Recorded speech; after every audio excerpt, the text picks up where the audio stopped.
अब ये बड़ी अजीब सी बात है कि अमेरिका जैसे शक्तिशाली देश के सिक्योरिटी एजेंसीज को हमें कहना पड़ रहा है कि और ज़्यादा अटेंटिव आपको रहना चाहिए, अगला वक्त और ज़्यादा सेंसिटिव हो सकता है, क्योंकि अभी तक डोनाल्ड ट्रंप पर हमला क्यों हुआ, हमलावर का मेन मोटो क्या था, ये अब तक सामने नहीं आया है। कर्नल सोढी, अगर मैं यूं बात करूं कि जम्मू कश्मीर में या बाकी जगहों पर जो घुसपैठ की कोशिश करते हैं या जो आतंकी ढेर कर दिए जाते हैं, कई बार वो ढेर हो जाते हैं लेकिन उनके पास से जो सामान बरामद होता है उससे ये तय होता है या फिर ये अनुमान होता है कि ये कहां से कनेक्टेड है, इसके पास कैसे वेपन्स मिले हैं और इसका इरादा क्या था। ये सब अनुमान से भी चलता है और कई बार तो इसमें कामयाबी भी मिलती है और उसी के आधार पर आगे कुछ और आतंकियों तक पहुंचा जाता है। ये हिंदुस्तान की बात है। अमेरिका जहां पर हमलावर ढेर तो हो गया, स्नाइपर ने तुरंत गोली मार दी, क्या उसके पास से ऐसा कोई क्लू नहीं मिला होगा? क्या उसके मरने के साथ ही सारे सबूत खत्म हो गए होंगे या फिर कुछ ऐसा है जो सार्वजनिक नहीं किया जा रहा? देखिए रचना जी, अब तक जो सार्वजनिक डोमेन में है वो ये है कि ये जो शूटर था जिसने डोनाल्ड ट्रंप को मारने की कोशिश की, उसका ईरान या किसी भी आतंकवादी संगठन से कोई कनेक्शन नहीं था। और क्योंकि काफी दिन हो चुके हैं शूटिंग इंसिडेंट को और काफी तथ्य सामने आ चुके हैं, और अब तक तो ये जो है कि इसका कोई कनेक्शन नहीं था, ये खुद ही अपने इंडिविजुअल उस पर ये एक्ट कर रहा था क्योंकि वो डोनाल्ड ट्रंप की कई नीतियों से वो नाखुश हो रखा था।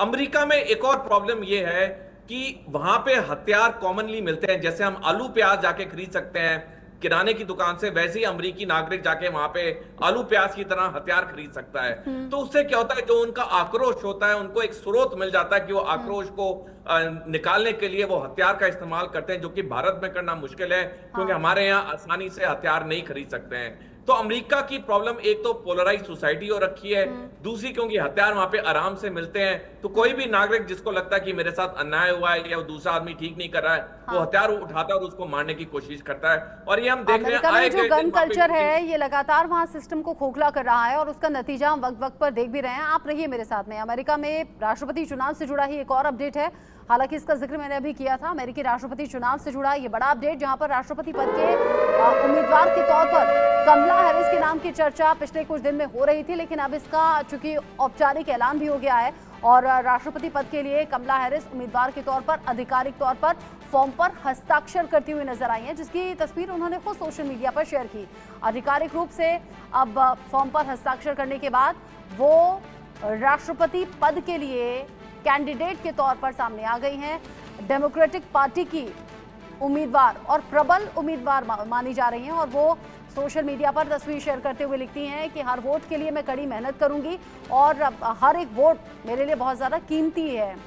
संजीव श्रीवास्तव जी, कमला हैरिस, चूंकि जो बाइडेन ने कदम पीछे खींच लिए, कमला हैरिस को सामने कर दिया, इधर डोनाल्ड ट्रंप हैं जो अपनी मजबूत दावेदारी की बात कर रहे हैं।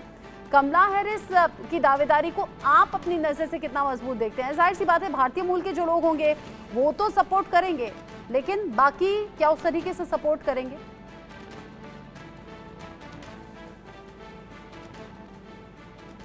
कोई दो राय नहीं है। और उनको जब से उन्होंने अपनी उम्मीदवारी का ये इनिशिएटिव लिया है, उसके बाद से जिस तरीके के रिकॉर्ड जो उनको डोनेशंस मिले हैं और एंडोर्समेंट्स मिले हैं, चाहे वो स्वयं राष्ट्रपति जो बाइडेन हो, जिन्होंने उन्होंने अपने उम्मीदवारी को वापस लेने के तुरंत बाद ही उन्होंने कमला हैरिस की उम्मीदवारी को एंडोर्स किया। Bill Clinton, Hillary Clinton, Barack Obama, Michelle Obama और अन्य जो डेमोक्रेटिक पार्टी के एस्टेब्लिशमेंट के जो बड़े लीडर्स हैं वो सभी उनको इंडोर्स कर रहे हैं और ये बिल्कुल तय है कि वो डेमोक्रेटिक पार्टी के उम्मीदवार बनेंगे। अगले महीने में जो कन्वेंशन होगा, डीएनसी डेमोक्रेटिक नेशनल कन्वेंशन, उसमें उनकी औपचारिक घोषणा हो जाएगी। और निसंदेह जिस तरीके से अमेरिका में एक डिवाइड है, जहाँ पे सेंटर और लेफ्ट जो का और एक राइट का, वो बहुत स्पष्ट दिखाई देता है। और अनेक मुद्दों पर, चाहे वो यूनाइटेड स्टेट्स ऑफ अमेरिका की इकोनॉमी हो, इंफ्रास्ट्रक्चर हो, वहाँ पर गन राइट्स, गन कंट्रोल के विषय हो, इमाइग्रेशन के विषय हो, इजराइल पैलेस्टाइन का युद्ध हो या रशिया यूक्रेन का युद्ध हो, क्लाइमेट चेंज के विषय हो, सभी विषयों पर एक फियर्सली जो कंटेस्टेड इलेक्शन होने जा रहा है, जो प्रेसिडेंशियल डिबेट्स होंगी, यदि ये शेड्यूल्ड होती हैं तो उसमें आप देखेंगे कि किस तरीके का एक जबरदस्त कॉन्टेस्ट दोनों पक्षों के बीच में दिखेगा। और जहां तक रिपब्लिकन पार्टी जो डोनाल्ड ट्रंप के द्वारा लेड पार्टी है और डोनाल्ड ट्रंप के रिपब्लिकन पार्टी के लीडर होने की वजह से उस पार्टी के अंदर एक अमेरिका फर्स्ट, अपने राष्ट्र के हितों को सबसे पहले रखना और फिर विश्व के हितों के बारे में सोचना। और वहीं दूसरी तरफ आप देखते हैं तो अभी कमला हैरिस और डेमोक्रेटिक पार्टी का जो अप्रोच होता है वो थोड़ा एक लिबरल अप्रोच होता है। तो दोनों के बीच में एक जो अनेक मुद्दों पर जो डिवाइड है वो बिल्कुल सामने आएगा और दोनों ही बहुत ही सशक्त तरीके से अमेरिका की जनता के सामने अपने विचार रखेंगे।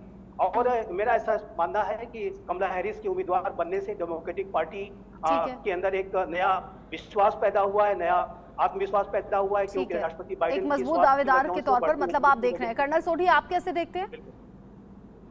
रचना जी, कुछ हफ्ते पहले तक जब तक जो बाइडेन इस रेस में थे तब तक डोनाल्ड ट्रंप की अप्रूवल रेटिंग 60% थी और जो बाइडेन की सिर्फ 37% थी।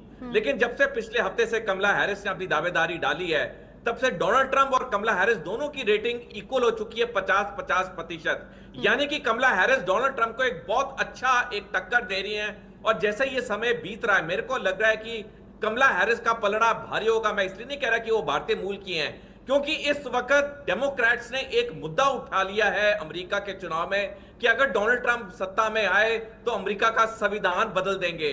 और ये चीज अमेरिका के नागरिकों को बहुत भारी है और इसीलिए हम देख रहे हैं कि आस्ता आस्ता कमला हैरिस की जो पॉपुलैरिटी है, अप्रूवल रेटिंग्स है, वो बढ़ती जा रही है। ठीक है कर्नल सोढी और साथ ही साथ संजीव श्रीवास्तव जी, बहुत शुक्रिया आप दोनों का मेरे साथ में जुड़ने के लिए। तो आगे कमला हैरिस या फिर डोनाल्ड ट्रंप कौन होगा अमेरिका के लोगों की पहली पसंद, ये साफ हो जाएगा। आगे जो अपडेट होगा पहुंचाएंगे आप